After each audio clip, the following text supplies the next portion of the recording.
Hello, Miss Kotner. We're refilming this, but we have already gone over.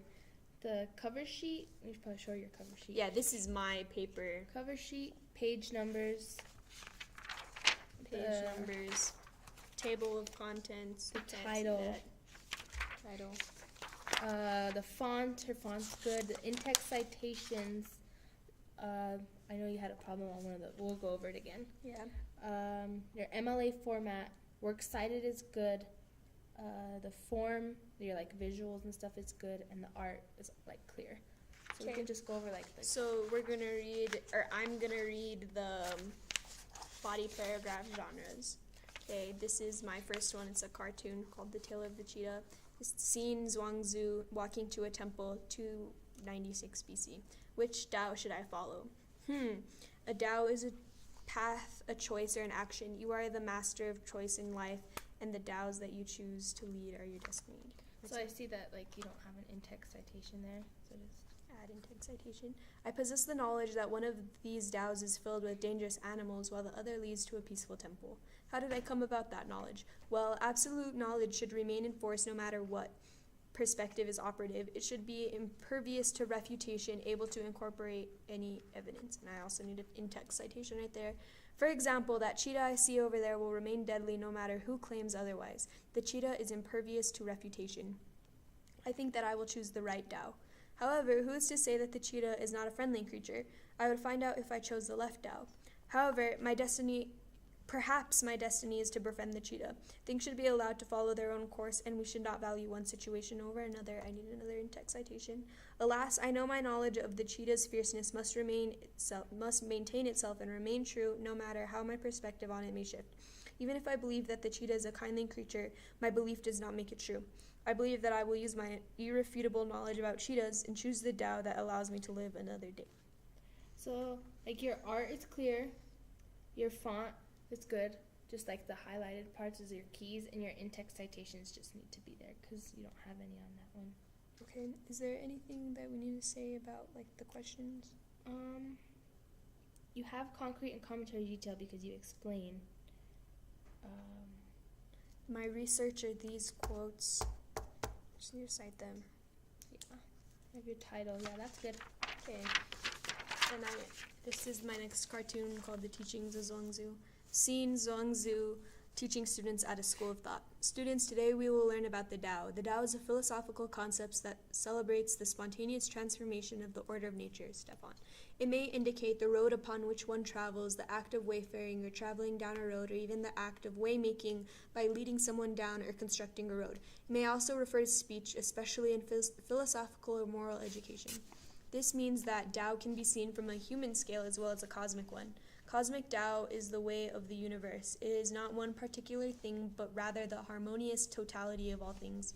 As the universe has its own natural way of acting, so does each thing or class of things has its own manner of acting. The Tao of each thing is incorporated into the cosmic Tao, and it flourishes or stagnates depending upon the degree to which it harmonizes or strays from the Tao. Students, apply this lesson to yourselves. Understand that open-minded receptivity to all the different voices of Tao is the only way to acquire real knowledge. Yeah, that sounds good. Your commentary and concrete are there. Your pictures are clear. This is my police report. I'm going to skip the case number and reporting officer and stuff like that. Okay, details of event. Police officer. Ma'am, you were the only one to witness the violent outburst of George Berkeley, correct? Maid. Yes. Can you explain what happened starting from the beginning? Well, I was cleaning up Mr. George Berkeley's classroom when I heard the raised voices of two men arguing in his office. Could you hear what they were saying? Yes, and lucky for you, I have an extraordinary memory. The man had gone into George's office after one of his epistemology seminars. They were talking calmly until George shouted, "Matter is not real, it does not exist." Then the other man laughed. That made George quite angry. Next, Berkeley said, "How dare you laugh? It is evident to anyone who takes a survey of the objects of human knowledge that they are either ideas actually imprinted on the senses, or else such as perceived by attending to the passions and operations of the mind, or lastly ideas formed by help of memory and imagination, either compounding, dividing, or barely representing those originally perceived in the aforesaid ways." I believe that George meant that objects of knowledge are just bundles of perception, and that they don't exist unless we perceive them. Then what? The other man is trying to accuse George of assault and battery. Well, that's when things started to get hairy. The other men said, "That is ridiculous. Me standing right here existing proves your idea's wrong." Then George grew even angrier. "Please continue, miss." George then grabbed the man and tried to shake some sense into him. He shouted, "Don't you get it? To be is to be perceived." After the other gentleman guffawed in his face, George went off his rails. He grabbed his philosophy textbook and gave the poor guy a whack on the head and proclaimed, "Objects exist only as perception and not as matter separate from perception, you blubbering fool. Why don't you understand that there is no such thing as material substance, that bodies are not to be understood in terms of qualities that inherit in an independent, unthinking substratum, but rather as collections of mind-dependent ideas?" I think he wanted that poor man to understand that he thought of humans and knowledge as simply ideas and nothing more. This also could mean that Berkeley believed that nothing exists unless we perceive it. I was so surprised. A good, calm, smart philosophy like George going around hitting guys on the noggin just because they don't support his philosophy. By then, the campus security had heard all the ruckus and came into George's office, wondering where it came from. "So are you sure that that is what you saw?" "Sure as I am a maid and you are a police officer. I think you ought to give that guy a break. Too much philosophy will drive anyone off their rocker." I like the storyline of that. I like how you use your information within her explanation of the story. Yeah. Okay, this is my third genre. This is the personal notes of Don Miguel Ruiz. Also, she edited what is it called? Mechanics, like the commas and stuff before. So those are already on this paper. And then right here it says highlight because I didn't highlight my 3 points. We edited mechanics, so she knows. Okay. We had already made marks in our papers. Yeah. This is our second time filming this video. Okay. I don't know where we were. I don't know. Where did it go? Okay. This is my third genre. I don't know where that goes. Personal notes of Don Miguel Ruiz. January 23rd, 1990. I did not sleep last night, so now I am writing in this notepad. When sleep comes, so do nightmares. The medications they have for pain are crazy strong opioids, and I can feel myself slipping away. January 30th, 1990. Bed rest allows one to spend ample time thinking. Who am I? How do I know the truth? Is being in medical school for me? Is my knowledge the truth? Do you think those need to be italicized? Yeah. Okay. I feel as though I don't know anything anymore. February 3rd, 1990. I have decided to abandon my medical career and follow the ways of the ancient Toltec in search of a greater knowledge. I will go back to Mexico and learn the truth. The truth is beckoning to my soul, and I must answer. After months of apprenticeship, I can finally return to this notepad with the knowledge of truth. Other humans filled us with knowledge, and of course we believed them. When the storytellers around us, we learned how to create our own story. Therefore, we create the story of our own life, the story of our community, the story of our country, the story of humanity, the story of the entire world. For that, you might just have the story one time and keep listing. Of our community, the country, humanity, and the world. Every one of us has a story that we share, a message that we deliver to ourselves and to everyone and everything around us. We dedicate our lives to the story, and the story is our lives. We get so consumed by the story and forget that others are trying to create a beautiful story as well. I finally understand. May 31st, 1990. I have made a realization about human perception. In our development, as we grow throughout our lives, the structure of our beliefs become very complicated. We make it even more complicated because we make the assumption that we believe it is the absolute truth. And she edited my read-on sentence and underlined the capital letter. This means that the issue is not knowledge, it is believing in a distortion of knowledge. Our perspective of the truth is influenced by the system of beliefs that we learn. Therefore, everyone has a unique truth. The Toltec way of knowledge is incredible. Okay, June 16th, 1990. I looked in the mirror today and was surprised to see a gray hair. I was saddened by the sudden realization of my fragile mortality.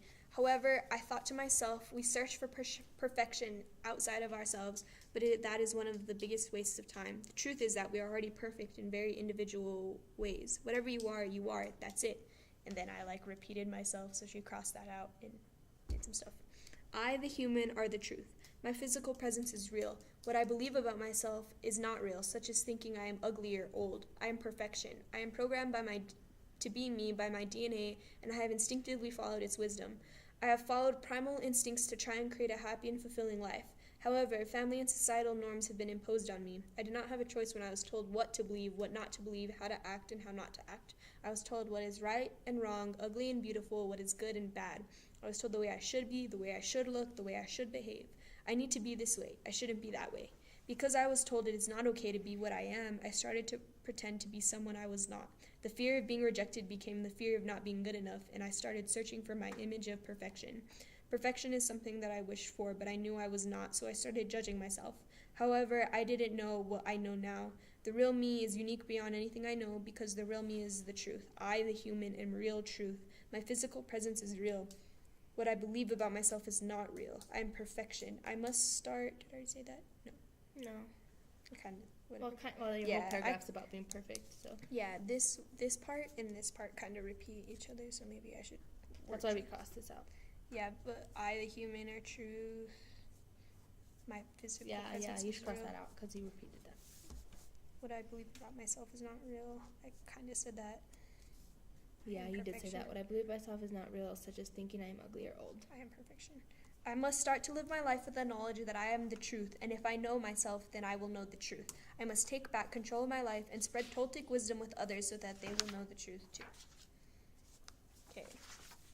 And then is my So here, the only main thing wrong, like when we peer edited this before, was mechanics. So the corrections that we made when we filmed this the first time were just like punctuation and like commas, repetitive. apostrophes. So that will show when we do the hard copy that we send Yeah. to you. This one's just like the flow and like how it sounds. And then self-assessment. Did it say that we need to do this? We didn't do the letter. Yeah. Okay. So we already edited the self-assessment, and I just need to make it longer and better. And The then works cited is in alphabetical order. We edited this. should it be double spaced? Yeah. Double spaced. Okay. Just look. See that we've got everything on the handout. Is my format good? With the order. Your art in the first one, does the art portray unity and aesthetics, beauty in and of itself? I think it does because your pictures like relate to what you're saying. Okay. Does the presentation invite someone to want to read and discover what included, much like the jacket of a book does or a trailer of a movie might? I think yours does, especially like, well, we didn't read it, but your abstract, it like leads into what you're saying. Okay. And then I'm gonna read my personal philosophy. Okay. After reviewing the theories of Zhuangzi, Bishop George Berkeley, and Don Miguel Ruiz, I have formulated my own theory of knowledge. I believe that knowledge is placing connections between one idea and another idea that you have experienced. Our brains are trying to interpret everything we perceive according to the meaning we give every symbol, according to the structure of our language, according to all the knowledge that is programmed in our mind. You said that we should do only say It's like according the same once. thing with the story. You say according to and then list them instead Okay, of like so that according it to, flows according better. to. Okay.